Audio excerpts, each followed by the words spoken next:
Bonneville, Rugs Unplugged, take 2. How are you guys all doing today? Good. Doing good. So good. Okay. Just to start us off, tell us about how you guys met and how you all got into music. My name's Thomas. I met the boys at a concert. I was playing with a different band, and then we started jamming, and I kind of slowly started playing with them. We low-key begged him, like, Yeah. every day, like, please play with us.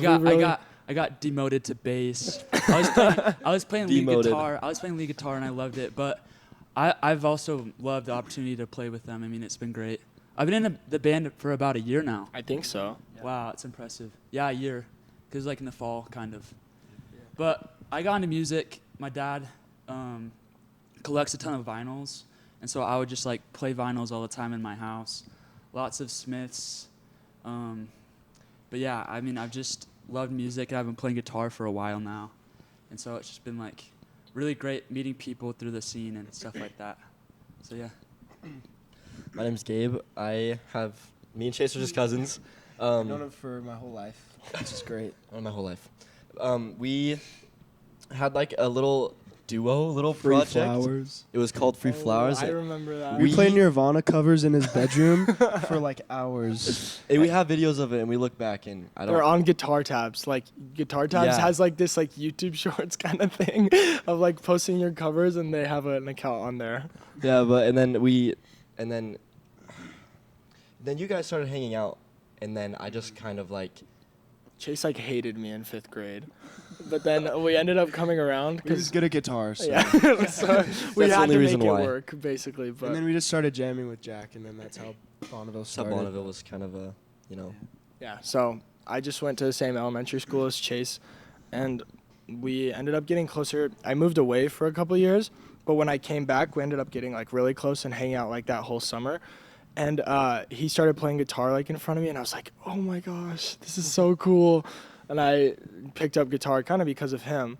And then, yeah, we just started jamming, and then Gabe came over one day, and it was killer. And, yeah. boom. And I'm Chase. Oh, I'm Jack, sorry. I didn't say that, but they said that. But Okay. As far as influences for your own songwriting, who are some artists that you guys look up to in that? Band-wise, like, I'm super into guitar tones, so I'd probably say Dive or Yeah. Over under. Over Under. Yeah, for It's sure. a big one. We But those love two the are, Over like, Under boys. top. personally wise, like with my own like songwriting, Neil Young probably is the biggest right now. Do you want to go? You go. Yeah, you go. Okay, I'd say for my guitar playing, it is a lot of like dive and like over under and stuff like that. It's kind of just like what our band plays, but a lot of it is like I like to play really like percussive, almost like funky. I remember the first time I heard like The Freak by Chic, I was like, oh wow, this is crazy. And I don't really play stuff like that, but kind of just like that same feel. Vocally, I'd say like, I remember I was listening to Dreams, Fleetwood Mac, and I was like old enough to finally like actually appreciate it. And I heard like Stevie Nicks vibrato, and I was just like, I gotta learn how to do that. Yeah. So like, yeah, and I was singing a Brisson Maroney song, and that was kind of like where I learned about tone. It's kind of like a lot of influences from everywhere, but yeah, I feel like subconsciously we all have like a million influences, Right. but those are like the main ones off the top of my head.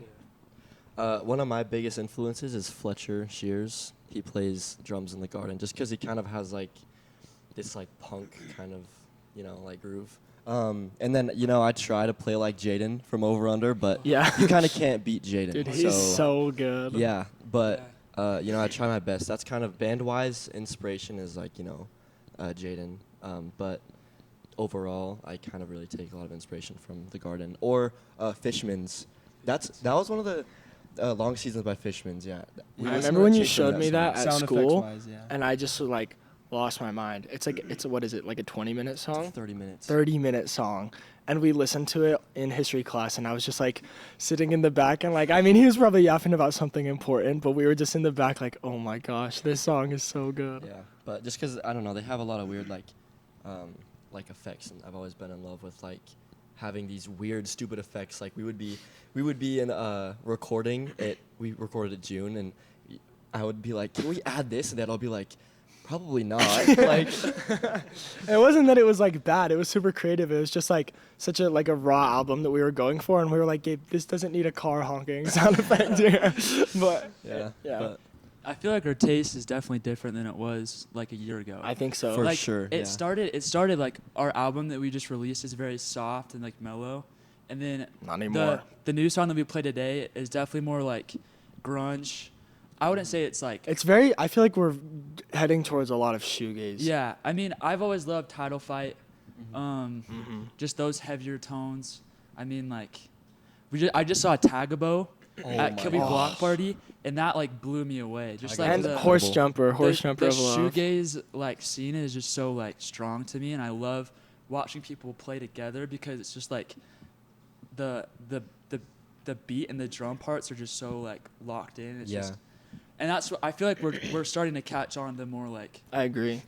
yeah. And it's been really progressive. I mean, like it's been really slow, and I'm still trying to get Chase to listen to harder music. But The only one that doesn't listen to like punk, I listen Yeah. to like a lot of folk music, and they're all like Title Fight. It's like perfect. Rage though. Against the Machine, but it Yeah. works out. So It's perfect because it's like he has softer tastes for like he's so like melody and like note driven, and so like we make like these harder songs, but each note is like so beautiful. so pretty. Yeah. And then like Gabe is like he just like we all love everything. Like even though Chase doesn't listen to those harder things, when we play them, he still like enjoys it.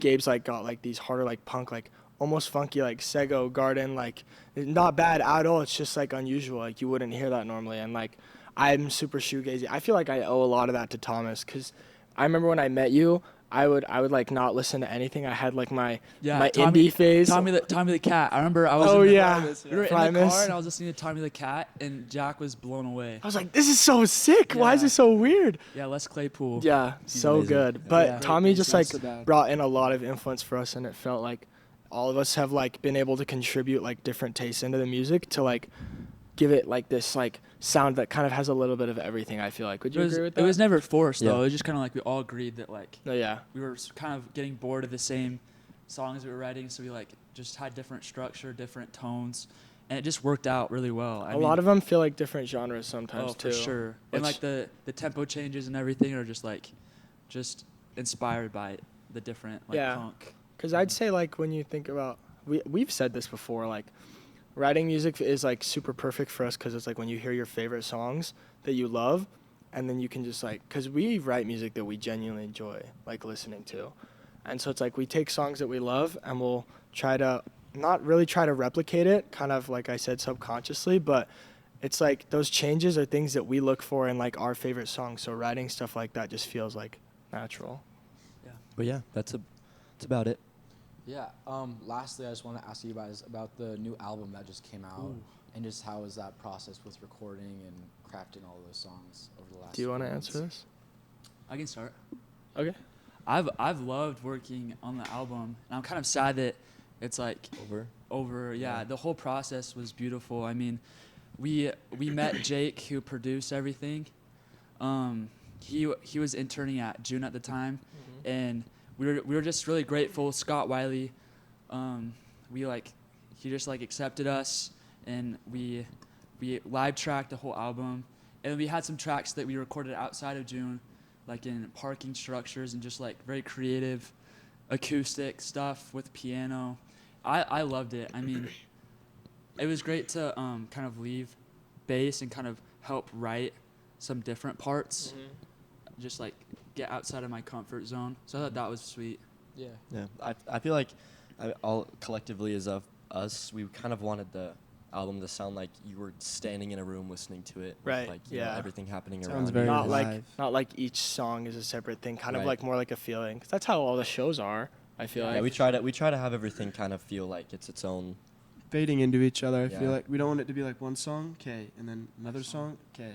Yeah. But like the whole album's just like one kind of work, which is Yeah, cool. it's not like super produced, but it's kind of like what we were looking for. Every song Right. kind of like has this like fuzz that like goes from each. I don't know. Yeah, it's definitely like Gabe was saying. And when you live track, you can't really be picky about anything. right. And so Right. when we we went into needed the the studio, energy though. When we went into the studio, we didn't Yeah. we had no clue what we were getting ourselves into. Uh-uh. But then once we started, I mean, it was just kind of like it felt right. You Yeah, know? I agree. I think we're planning on single tracking eventually. For but sure. It's like something we but need to it look was- into.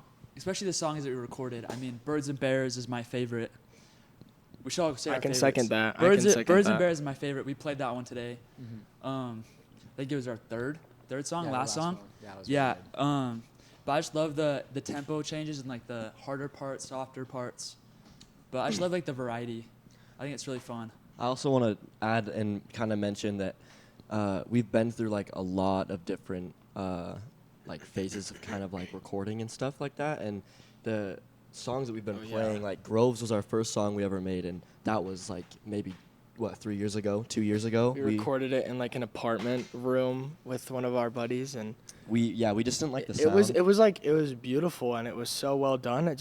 I felt like the songs weren't ready yet. Right, and so we kind of let them bake and just kind of like sit while also focusing on like other stuff. And so we just kind of played shows, and it was like, this whole, route of like going somewhere. And then we tried to record, and then we were like, we don't really like the sound of that either. And so it was just a whole like. It's hard to find the end of a song, like when to know that it's done. I feel like. Yeah, because It we can could happen forever. add on to songs for so long. Like we've got this one song we have that so many 10 jams minutes that we need to long. Yeah. write lyrics. everybody for. just keeps telling us like, I love that montage song at the end. We're like, it's not like a bunch of songs. It's just one. one We just song. don't stop. Yeah. But I don't know. I feel like a lot of our stuff is very musically driven.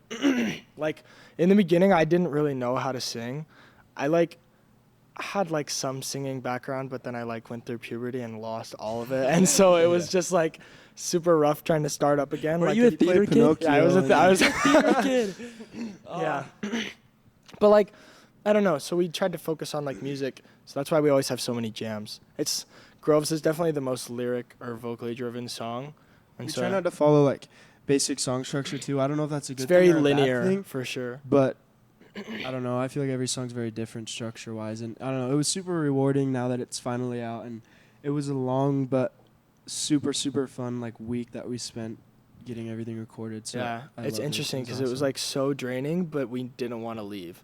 Yeah, Like when that's it true. was finally done, we were all like, oh, thank goodness. But we were also like, like I just remember when we went back into the studio after like a couple weeks of being done, and we saw like the studio, and we were all like, it's over. It was such a bummer, but I definitely look forward to recording our next newer album. stuff. It's gonna take time, Yeah. but I think it'll be worth it. Yeah, good work today. Session was great. Thank guys you. so Thanks, much. Kieran. Thank you. Thank you. Love you guys.